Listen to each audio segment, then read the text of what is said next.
Lotus reality and agro farming వారు premium farm land projects మన పొలం ఫేజ్ 1, 2 మరియు 3 కంప్లీట్ చేసుకుని మన పొలం phase 4 Wasar village at Narayana Khed లో ఆగస్టు 15 ఇండిపెండెన్స్ డే రోజు గ్రాండ్ లాంచ్ చేయడం జరుగుతోంది. లాంచింగ్ మరియు ఇండిపెండెన్స్ డే సందర్భంగా 5 గుంటాస్ ల్యాండ్ అవుట్ రేట్ లో బుక్ చేసుకున్న వారికి 1,50,000 రూపాయల డిస్కౌంట్ తో పాటు 2 గ్రాముల గోల్డ్ ఫ్రీగా ఇస్తున్నారు. పూర్తి వివరాలకు సంప్రదించండి. పూర్వజన్మలో పాపపుణ్యాలు ఉంటాయి. అసలు ఉంటే కనుక రాహుకేతువులు మనల్ని ఎలా పీడిస్తారు ఆ రూపంలో? అసలు వాటిలో ఉన్నాయి అని మనం గుర్తించడం ఎలాగా? ఇది అన్నమాట. పూర్వజన్మ కృతం పాపం రోగ రూపేణ పీడిత. పూర్వజన్మల్లో మనం చేసుకున్నటువంటి చెడ్డ కర్మలన్నీ కూడా ఈ జన్మలో రోగాల రూపంలో మనల్ని పీడిస్తాయి మరు జన్మలో అని చెప్పింది శాస్త్రం. ఇప్పుడు మనందరం కూడా రకరకాల రోగాలతో బొల్లి, తర్వాత ఈ యొక్క పక్షవాతం, హార్ట్ అటాకులు, ఇవన్నీ కూడా మన పూర్వజన్మ కర్మలే అన్నమాట. మరి అసలు పూర్వజన్మ ఉందా అండి అని అంటే, పునరపి జననం పునరపి మరణం పునరపి జఠరే జననీ శయనం. ఇది చెప్పింది జగద్గురు ఆదిశంకరాచార్యులు వారు. మామూలు సాధువు కాదు, బెల్ట్ తీసేస్తాడు. పరమేశ్వరుడు అవతారం. Directly he has descended from Kailash mountain. ఉంటుంది నాయన, నువ్వు సరిగ్గా కనుక కర్మలు చేసుకోకపోతే నరకానికి వెళ్ళిపోతావు నాయన. రౌరవాది నరకాలకు వెళ్ళిపోయిన తర్వాత అక్కడ యముడు వైతరణి నదిలో నిన్ను నడిపించేసిన తర్వాత, చీము నెత్తల నుంచి వేసిన తర్వాత, శిక్షలు అనుభవించిన తర్వాత నీ సూక్ష్మ శరీరానికి మళ్ళీ జన్మ తల్లి కడుపులో పుడుతుంది ఆయన. పునరపి జఠరే జననీ శయనం. తల్లి కడుపులో మళ్ళీ పుడతావని జగద్గురువులు చెప్పారు. జగస్య మరణం ధ్రువం అని శ్రీకృష్ణ భగవంతుడు మనకి చెప్పాడు భగవద్గీతలో. పుట్టినవాడు గిట్టక తప్పదు, గిట్టినవాడు మళ్ళీ పుట్టక తప్పదు అని చెప్పాడు. కాబట్టి పూర్వజన్మ ఉంది, అందులో డౌట్ లేదు, పక్కన పెట్టేసేయండి. ఇకపోతే మనం జన్మల్లో మదాంధులమై మనం స్వార్థంతో మరి ఎవరైతే అమ్మాయిలందరినీ కూడా పాడు చేసేస్తారో, స్త్రీ వ్యామోహంతో ఉంటారో, అటువంటి వాళ్ళు ఈ జన్మలో గుడ్డివాళ్ళు అయిపోతారని చెప్తోంది శాస్త్రం. గురుచరిత్ర పారాయణలో ఏ పాపాల గురించి ఏదొచ్చిందో చెప్పారు. అలాగే మరి ఈ యొక్క గరుడు పురాణంలో ఏ ఏ పాపాలు అనేటువంటి ఉన్నాయో మరి చెప్పారు. వీళ్ళు ఎవర్రా డ్యూటీ వేసింది అని అంటే రాహుకేతువులకి అప్పచెప్పారనమాట. రాహుకేతువుల రూపంలో మనకు పూర్వజన్మ పుణ్య ఫలితాలని మనం అందించడం జరుగుతుంది. అంటే అన్ని గ్రహాలు అందిస్తాయి, కాకపోతే విశేషంగా రాహుకేతువుల యొక్క దీంట్లో మనకి అందిస్తాయి. ఇప్పుడు రాహు ఉన్నాడండి. ఈ రాహు ఏం చేస్తాడండి? మనకి ఉన్మాదం, పిచ్చెక్కిస్తాడు. హాల్యూసినేషన్, ఇల్యూషన్, భ్రమలు కల్పిస్తాడు. ఏవో మాటలు నాకు కనబడుతున్నాయండి, ఎవరో నాకు కనబడుతున్నారండి, దెయ్యాలు నాకు వచ్చేసినాయండి, సౌండ్స్ నాకు కర్ణపిశాచు విద్య వినిపించేస్తుందండి. ఇవన్నీ రాహుగ్రహం యొక్క ప్రభావాలే అనమాట. ఇక కేతు, వీడికి వద్దంటే జాతస్తాం. కడిగిన రూపే 10 సార్లు కడుగుతాడు, చెప్పిందే 4 సార్లు చెప్తాడు మనకి. ఒరే నాయన మూఢభక్తి వద్దురా అంటే మూఢభక్తే చేస్తాడు. కాబట్టి ఇప్పుడు కుంభరాశి వారు ఉన్నారండి. కుంభరాశి వారికి ఇప్పుడు అష్టమ కేతువు నడుస్తున్నాడు. అష్టమ కేతువు నడుస్తున్నప్పుడు ఇప్పుడు ఎలా ఉంటుంది? భార్య పకోడీ వేసిందండి, ఏమిటి ఇందులో ఉప్పు లేదు, నేను ఆత్మహత్య చేసేసుకుంటానంటాడు.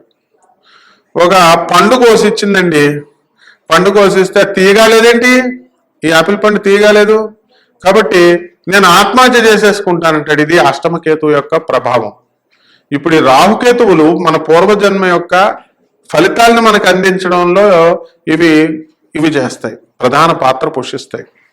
ఈ యొక్క శనిగ్రహం యొక్క ఆర్డర్స్ ప్రకారము రాహుగ్రహము అనేటటువంటిది మనకి ఫలితాలు అందిస్తాయి. Saturn is an autonomous planet. ఎవరి మాట వినేది లేదు శని. రాహు శని మాట వింటాడు, మిత్రులు వాళ్ళిద్దరు. కాబట్టి ఈ విధంగా మనకి పూర్వజన్మ అనేటటువంటి ఎలా గుర్తిస్తామండి అంటే, ఊరికినే వచ్చి మనల్ని ఎవడో ఒకటి తిట్టేసి వెళ్ళిపోతాడు. మనం ఏం తప్పులు చేయం, మనం పూర్వజన్మలో వాడిని తిట్టామన్నమాట. మనం ఏమీ చేయకుండా మన మీద నిందలేసేసి వెళ్ళిపోతారు. వాడి పిల్లాన్ని చూసావు నువ్వు, వేడి పిల్లల్ని చూసావని చెప్పేసి. ఇవన్నీ కూడా పూర్వజన్మ కర్మలే. మరి చక్కగా అందమైన భార్యని పెళ్లి చేసుకుంటాడు. వద్దురా మొర్రో పెళ్లి అంటే తల్లిదండ్రులు అధిక కట్నం, మళ్ళీ మామూలుగా కాదు, కట్నాలు అధికంగా తీసుకుంటారు. అన్ని చేసిన తర్వాత ఇతను ఎలా ఉంటుందంటే ఫస్ట్ నైట్ రోజునే ఇతనికి శోభనం రోజునే మనకి ఫెయిల్ అయిపోయాడండి అని పెళ్లి కూతురు చెప్పుద్ది. అంటే ఎరెక్టైల్ డిస్ఫంక్షన్ వచ్చేసింది. ఈ వివాహం జరిగి పోనీ ఒక నెల తర్వాత ఈ మధ్య కాలంలోనే ఒక ఆస్ట్రేలియాలో ఉన్నటువంటి పెళ్లి కొడుకు ఇక్కడ పెళ్లి చేసుకుని వెళ్ళిపోయారు. శోభనం రోజునే ఫెయిల్ అయిపోయిందంట. సరే ఒక వారం రోజులు వీళ్ళని హనీమూన్కి పంపారు ఊటీ గీటీ. అక్కడ కూడా వారం రోజులు ఫెయిల్ అయిపోయాడు. ఆ పిల్లేరు ఊరుకుని ఎందుకు ఊరుకుంటుంది, తల్లిదండ్రులందరికీ చెప్పేసింది వచ్చి. సరే ఒక నెల వీడు పెళ్లి కొడుకు నెల వెళ్ళిపోయాడు. ఆస్ట్రేలియా వెళ్ళిపోయిన తర్వాత మెడికల్ టెస్టులు చేయించుకుంటా ఉన్నారు. వచ్చారు. వచ్చిన తర్వాత ఏం జరుగుతుందండి మెడికల్ టెస్ట్లో? ఏమి ఆ లింగం యొక్క డాక్టర్, అపోలో డాక్టర్, విశాఖపట్నంకి నేను రెఫరెన్స్ ఇచ్చాను. ఇస్తే ఏమని చెప్పారు, ఆ అంగం యొక్క పరిణామాన్ని చూడాలా, ఆ సైజుని చూడాలా, ఆ యొక్క ఆ పొటెన్సీని చూడాలా, ఇలా కొన్ని మెజర్స్ ఉంటాయి. దీంట్లో సిగ్గుపడాల్సిన అవసరం లేదు. మ్యాట్రిమోనియల్ వాళ్ళు ఇంపార్టెంట్ ని అంటగట్టేస్తున్నారు కాబట్టి చాలా జాగ్రత్తగా చూడాలి. ఇది కర్మే అనమాట పాపం ఆ పిల్లకి. వెంటనే మరి మెడికల్ టెస్టులు చేస్తే డాక్టర్లు ఏం చేస్తారు మామూలుగా అన్ని నార్మల్ అని ఇస్తారు. డాక్టర్ సర్టిఫికేట్ ఇచ్చినంత మాత్రాన్ని వాడు అంగపటుత్వం వచ్చేస్తుందా, నరాల వీక్నెస్ పోతుందా? కాబట్టి ఇదంతా కర్మే, పూర్వజన్మ కర్మ. అప్పుడు విడాకులు తీసుకున్నారు ఇద్దరు. ఏం చేస్తారు? ఈ విధంగా అందమైన భార్యా పిల్లలు ఉన్నప్పుడు అంగస్తంభన జరగకపోవడం కూడా ఒక పూర్వజన్మ సింబల్. అది రాహుకేతువుల యొక్క ప్రభావం. అప్పుల బాధలు, ఎంత సంపాదన వస్తున్నా సరే అప్పుల్లో ఉన్నామండి, మేము అప్పులు తీరట్లేదండి, రాబడలేదండి, అప్పులు రావట్లేదండి అంటారు. ఇది కూడా పూర్వజన్మ కర్మే. వాడి జీవితాంతం ఏడవడమే వాడి పని. ఇక ఏమండి మా అబ్బాయి బాటిల్ పట్టుకుంటున్నాడండి, కాలేజీకి కూడా బాటిల్ జేబులో పెట్టుకుని వెళ్ళిపోతున్నాడండి. ఏమండి మా ఆయన తాగేస్తున్నాడండి, కోర్టులో లాయర్ అండి, అయినా సరే జడ్జి ముందుకి ఇదిగో చేతిలో వాటర్ బాటిల్ పట్టుకుని వెళ్ళి బయట కోర్టు హాల్ బయట తాగేసి డస్ట్బిన్ లో బాటిల్ వేసేసిన ఒక లాయర్ని నేను చూశాను స్వయంగా. ఇదేమిటండి బాబు, వీళ్ళు నోట్లోకి వెళ్తే ఆనరబుల్ జడ్జి ముందు వాసన రాదా అనుకున్నాను. ఇవన్నీ కూడా పూర్వజన్మ కర్మే. వాళ్ళు ఇల్లాలు భార్యా పిల్లలు చేసుకున్న కర్మ అనమాట. కాబట్టి కొంతమంది ఉంటారు ఒక స్పూన్ భోజనమే తింటారు. ఇప్పుడు చాలా మంది చూడండి, మా దగ్గర 40 కోట్లు ఉన్నాయండి, 20 కోట్లు ఉన్నాయండి, 40 కోట్లు పెళ్లి కొడుకుని చూడండి అంటారు. బాగుంది అంతవరకు. అన్నం కడుపు నిండా తినరు. వీళ్ళింటికి గెస్టులు పిలిస్తే మీకు 3 స్పూన్లు వేస్తారు. వాళ్ళు తినరు, వేరే వాళ్ళకి పెట్టరు. ఇంక అల్లుడేమొస్తాడు, ఆడి ముందే మాటల్లో పసిగట్టేసి అమ్మో వీళ్ళు నాకు మార్చేస్తారు రా బాబా అని ఏ పెళ్లి కొడుకు కుదరట్లేదు, ఇప్పుడు వరకు పెళ్లి కుదరడం లేదు. సో ఇవన్నీ కూడా పూర్వజన్మే కర్మ. అంటే ఎంత సంపాదన ఉన్నా సరే పిసనారితనం చేస్తున్నారు వీళ్ళంతా కూడా. ఇది కర్మే, నోటికి వెళ్ళదు, నోరుకు తినరు. తర్వాత చచ్చిపోయిన తర్వాత కరోనా టైంలో ఎంతమంది చచ్చిపోయారండి, ఏం పట్టుకెళ్ళారండి? కాబట్టి ఈ యొక్క డబ్బులు దాచి దాచి దాచి దాచి ఇస్తారు పిసనారు అందరికీ కూడా. ఇటీవల మరి మనకు తెలిసినటువంటి అమ్మాయి హైదరాబాద్ పబ్లిక్ స్కూల్లో నేను సీట్ ఇప్పించాను. మరి ఏం జరిగిందండి, ఆ అమ్మాయి మరి 9th క్లాస్ వరకు చూసి ఎలూప్మెంట్ అయిపోయింది ఇంటర్మీడియట్ ఫెయిల్ అవడంతో. సీఏలు ఆశ్చర్యపోయారు, ఇదేమిట్రా బాబు, Hyderabad public school student sir అని నేను వెళ్ళి చెప్పాను పోలీస్ స్టేషన్లో. అడిగిపోయారు, మరి ఆ ఫాల్తుగాని చేసుకుంది ఏంటండి బాబు అని. ఇది కూడా పూర్వజన్మ కర్మే. అంటే ఇవన్నీ కూడా రాహుకేతువుల యొక్క ప్రభావంలో మనకి చూపిస్తాయన్నమాట. రాహువు మనకి 2, 4, 8, 12, 7 ఇలాంటి ఇళ్లలో ఉన్నప్పుడు అక్కడ గొడవలు పెట్టేస్తుంది. అక్కడ సప్తమ స్థానంలో ఉన్నప్పుడు కలత్రపుత్ర శత్రుత్వ కారణాయ నమః అని శనీశ్వరుడితో పాటు రాహువుని కూడా అంటాం మనం. రాహు ఏ ప్లేస్ లో ఉంటే ఆ ప్లేస్ లో గొడవలు పెట్టేస్తుంది. వ్యాపార భాగస్వాములు అప్పుడు దాకా మేము చాలా క్లోజ్ అండి, కమ్యూనిటీ మా ఎదురింటోళ్ళు మేము ఫ్రెండ్స్ అండి, ఫ్రెండ్స్ పార్టీలు రోజు మా పిల్లలు వాళ్ళ ఇళ్ళలోకి వెళ్తారు, వాళ్ళ పిల్లలు మా ఇళ్ళలో తింటారు అని డబేలని విడిపోతారు. ఎందుకంటే వీళ్ళ డబ్బులు వాళ్ళు దుబ్బేస్తారు, లేకపోతే వాళ్ళ భార్యను వీళ్ళ వైపుకి వెళ్ళిపోతారు, ఏదో ఒకటి అనమాట గ్యారంటీగా. కాబట్టి ఇవన్నీ కూడా హైలీ సొఫిస్టికేటెడ్ కమ్యూనిటీస్ లోనే జరుగుతున్నాయి. పేదవాళ్ళ దగ్గర రాహుకేతువులు టచ్ చేయడం. పేదవాళ్ళని చూడండి మీరు, వాళ్ళు వెల్ డిసిప్లైన్డ్ అనమాట, వెల్ డిసిప్లైన్డ్. వాయ్? ఎందుకనంటే వాళ్ళదంతా కూడా హౌసెస్ ఓపెన్, ఒక గల్లీల్లో ఉంటాయి, ఎవరన్నా వస్తారు ఎవరన్నా వెళ్తూ ఉంటారు. విల్లాస్ కల్చర్ వచ్చేసింది, అపార్ట్మెంట్స్ కల్చర్ వచ్చేసింది, పోష్ ఏరియాస్ వచ్చేసినాయి. అంతా కూడా మరి ఫ్రీడమ్. ఈ సుప్రీం కోర్టులు, హైకోర్టులు ఇవన్నీ కూడా మేజర్లకి మేమేం ప్రాబ్లం, మేమేం చేస్తామంటే మేజర్లు వెళ్ళిపోయారు, ఎవరు భార్యలనైనా ఎవరైనా లేపుకెళ్ళిపోవచ్చు. అరే మాకు తెలిసిన వాళ్ళు పిల్లలు వేసి వెళ్ళిపోయిందిరా నాయన, పిల్లని చూపించరా నాయన అని పోలీసు వాళ్ళ దగ్గరికి వెళ్తే వాళ్ళు ఏమంటున్నారు, మాకు తెలిసిన పోలీస్ ఇన్స్పెక్టర్లు చెప్తున్నాను నేను, మాకు తెలిసిన ఆవిడ ఆటో డ్రైవర్తో వెళ్ళిపోయిందని అంటున్నారు. ఇవన్నీ కూడా రాహుకేతువుల యొక్క ప్రభావాలే. కారణం పూర్వజన్మ కర్మ. ఆ భర్త అలా చేస్తే, ఆ కుటుంబం అలా చేస్తే, ఆ విధంగా బాధపడమని న్యూటన్స్ థర్డ్ లా ప్రకారము మరి ఈ జన్మలో దేవుడు విధించిన శిక్ష. కాబట్టి దీంట్లో ఎవరిని అనడానికి సరిపోదు. మిగతాది ఏ రాశుల్లో ఎలా వస్తాయో నేను ఎక్స్ప్లెయిన్ చేస్తాను. 12 రాశులకి విడిగా మనం ఈ యొక్క వీడియోలను చూసుకోండి, ఏ రాశి వాళ్ళకి ఆ రాశి వాళ్ళు. వృశ్చిక రాశి. ఈ వృశ్చిక రాశి వారికి ఈ ఆగస్టు, సెప్టెంబర్ ఈ నెలల్లో మరి బ్రహ్మాండంగా ఉంటుంది. వృశ్చిక రాశి వారికి గ్రహస్థితి ఏ విధంగా ఉందంటే, శుక్ర కేతువులు ఇద్దరు కూడా మనకి లాభంలో ఉండడం, ఆ తర్వాత రవి రాజ్యస్థితిగతుడు అవడం వల్ల వృశ్చిక రాశి వాళ్ళు రెచ్చిపోతారు పనిలో. బ్రహ్మాండమైన ఉద్యోగ విషయాల్లో ప్రమోషన్స్ వచ్చేస్తాయి. పిల్లల్ని గుడ్డిగా నమ్ముతారు, బోల్తా పడతారు. అసలు ఫస్ట్ పిల్లలు బోల్తా పడడానికి కారణం మీరే అవుతారు. ఎందుకంటే పిల్లల్ని అస్తమానం పొగడ్డం, వాళ్ళు చేసిన ప్రతిదానికి తందానా ఉండడం. మా అమ్మాయి కలెక్టర్ కొడుకు ఫ్రెండ్ అండి, జగన్ గారు ఇంటర్వ్యూ మీకు కావాలా అండి, మేము ఇప్పిస్తాం, వాళ్ళ పిఏ మాకు తెలుసు, ఇలా అనమాట. ఇట్లా లాభం లేదు. పిల్లల్ని అసలు అలా చేయొద్దు మీరు, చాలా డేంజర్గా ఉంది గ్రహస్థితి. అర్ధాష్టమ రాహువు మరి మానసిక అశాంతితో పాటు ఇప్పుడు చట్టం ఎలా ఉందంటే మేజర్ వెళ్ళిపోతే ఇక మీరు పోలీస్ స్టేషన్లో కేసు పెట్టడానికి కూడా లేదు. మీ అమ్మాయి ఎలుప్మెంట్ జరిగింది అనుకోండి, వెళ్ళిపోతే మీ పోలీసులు వెళ్ళి మీరు కేసు పెట్టడానికి పాపం పోలీసు వాళ్ళు ఏం చేస్తారు, వాళ్ళు దే ఆర్ హెల్ప్లెస్. కాబట్టి ఇటువంటి పరిస్థితులు, ఇది పబ్లిక్ మీడియా కాబట్టి చెప్పడానికి కుదరడం లేదు నాకు. ఎందువలన ఎంకరేజ్మెంట్, పాజిటివ్ యాటిట్యూడ్తో నేను మిమ్మల్ని ముందుకు తీసుకెళ్తున్నాం, సమాజ సంస్కరణ చేస్తున్నాం. కాబట్టి ఆంతర్యాన్ని గ్రహించి పిల్లల్ని గారాబాలు పెట్టకండి, పిల్లల్ని నమ్మకండి, పిల్లలపైన ఒక కన్నేసి ఉంచండి. అస్సలు బాగుండలేదు ఈ యొక్క స్థానం.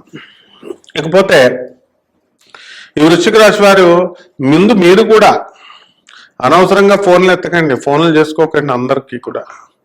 దీనివల్ల క్యాన్సర్ వ్యాధి బారి పడిపోవడానికి అవకాశాలు ఉన్నాయి. మీకు అసలు అర్థం కావట్లేదు, గంటల ఫోన్లు. అంటే వృత్తి, వ్యాపార, ఉద్యోగ విషయాల దగ్గరికి వచ్చేసరికి బ్రహ్మాండంగా ఉంటుంది. డబ్బు తెగ సంపాదిస్తారు, పనిలో ఎంత పనైనా సరే బండ చాకరీ చేస్తారు, యజమానుల యొక్క ప్రశంసలు మీకు వస్తాయి. తర్వాత తోటి పనివాళ్ళు, తోటి కొలీగ్స్, మీ సబార్డినేట్స్ అందరికీ మీకు రెస్పెక్ట్ ఇస్తారు, అంతా బాగుంటుంది. రైతులు చాలా కష్టపడి పనిచేస్తారు ఈ వృశ్చిక రాశి వాళ్ళు. అసలు బ్రహ్మాండంగా సంపాదించాలి మీరు, కానీ రాదే. కమిషన్ ఏజెంట్స్ మధ్యలో డైరెక్ట్ కస్టమర్స్గా చేరనివ్వరు వీళ్ళు. ఆ విధంగా ఈ యొక్క వ్యాపారాలు, ఎలక్ట్రానిక్స్ వ్యాపారాలు జోలికి వెళ్ళకండి, సాఫ్ట్వేర్ కంపెనీలు పెట్టకండి, కొత్త ప్రాజెక్ట్స్ అసలు రావు. ఆ తర్వాత చక్కగా హోటళ్ళు పెట్టుకోండి, హాస్టల్ పెట్టుకోండి, డిపార్ట్మెంటల్ స్టోర్స్ పెట్టుకోండి, టీ స్టాల్లు పెట్టుకోండి, ప్రెస్టేజ్లు అవసరం లేదు. బ్రహ్మాండమైనటువంటి ధనాన్ని మీకు ఇవ్వడం జరుగుతుంది. అలాగే సినీ, సంగీత, సాహిత్య రంగాలలో ఉన్నటువంటి వాళ్ళకి గుర్తింపులు బ్రహ్మాండంగా వస్తాయి. అదే అసలు camera team, technical team, production team బ్రహ్మాండంగా పనిచేస్తాయి అన్నమాట. ఇక జర్నలిస్టులు, మరి టీవీ ఆర్టిస్టులు, ఇలా టీవీ మీడియా, ఇవన్నీ కూడా బ్రహ్మాండంగా ఉంటాయి. మరి ఇక కవులు తయారైపోతారు, వాళ్ళకి పురస్కారాలు లభిస్తాయి, పద్మశ్రీ అవార్డులు లాంటి అవార్డులు, ఆ స్థాయి రేంజ్లో అవార్డులు మీకు రావడానికి అవకాశాలు ఉంటాయి. అలాగే రాజకీయ నాయకులకు తీసుకొస్తే నామినేటెడ్ పోస్టులు రావడానికి అవకాశాలు ఉంటాయి. ఒక్క ప్రేమ వివాహాలు విషయంలో మాత్రం ఈ యొక్క వృశ్చిక రాశి వారు మరి ముందంజలో ఉంటారు. ఒకానొక సమయంలో ఎడ్యుకేషన్లో ఏ రాష్ట్రం రా గొప్పది అంటే ఏం చెప్పేవాళ్ళం? కేరళ అని చెప్పేవాళ్ళం. ఇప్పుడు అన్ని రాష్ట్రాలు పెరిగిపోయింది అనుకోండి. అలాగే ఇప్పుడు 12 రాష్ట్రాల్లో ప్రేమ వ్యవహారాలు ఎవరికి జరుగుతాయా అంటే వృశ్చిక రాశి వాళ్ళకి అని చెప్పాలి. కాబట్టి జాగ్రత్తగా ఉండండి. మీ ఇంట్లో తల్లిదండ్రులందరికీ కూడా మనస్తాపాన్ని తీసుకురావడానికి అవకాశాలు ఉంటాయి.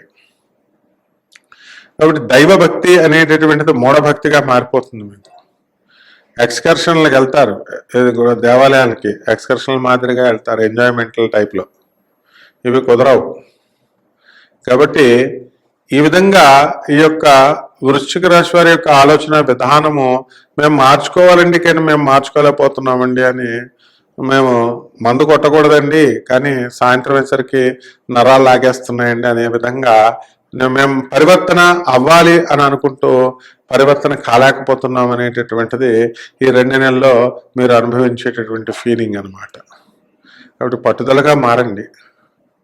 చదువుల్లో మీ పిల్లలు ఏకాగ్రత, మీరు కూడా ఏకాగ్రత చూపించే విషయంలో మీరు జాగ్రత్తలు తీసుకోండి. రెమెడీస్ దగ్గరికి వచ్చేసరికి రాహు జపం చేయండి, రాహు స్తోత్రాలు చదవండి. రాహుకి కిలోంపావు మినుముల్ని, ఆవుపేట రంగుని ఉన్నటువంటి వస్తువులను ఇచ్చి మీరు చక్కగా మరి శనివారం నాడు దానం చేయండి. ఈ యొక్క వృశ్చిక రాశి వారికి మరి పంచమంలో ఉన్నటువంటి రాహు, తర్వాత ఈ యొక్క అర్ధాష్టమ శని ఇవి ఉండడం వల్ల మీరు వృశ్చిక, ధనుస్సు, మకర, కుంభ కాబట్టి కొన్ని జాగ్రత్తలు తీసుకోవాల్సినటువంటి అవసరం ఉంది.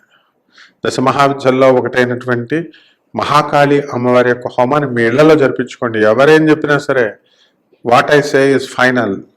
దేవాలయాలలో మీరు చేసుకున్న సామూహికంగా మీరు హోమాలు చేసుకున్న ఇవన్నీ లోక కళ్యాణం కోసమే దేవాలయాల్లో చేసేది. మీ వ్యక్తిగతమైన ప్రాబ్లము మీ ఇళ్లలో మీరు చేసుకోవాలి. అదనమాట. అది ఉగ్ర సాధన, అది మామూలు సస్య సాధన, అమ్మవారు సాత్విక సాధన, ఇవన్నీ తర్వాత విషయాలు. First you should get clear from the problem. సాత్వికమైనటువంటి విధానంతో మీరు జగద్గురు ఆది శంకరాచార్యులు చెప్పిన పద్ధతుల్లో మీరు మీ ఇళ్లలో హోమం చేసుకోవాలి. శుభమస్తు.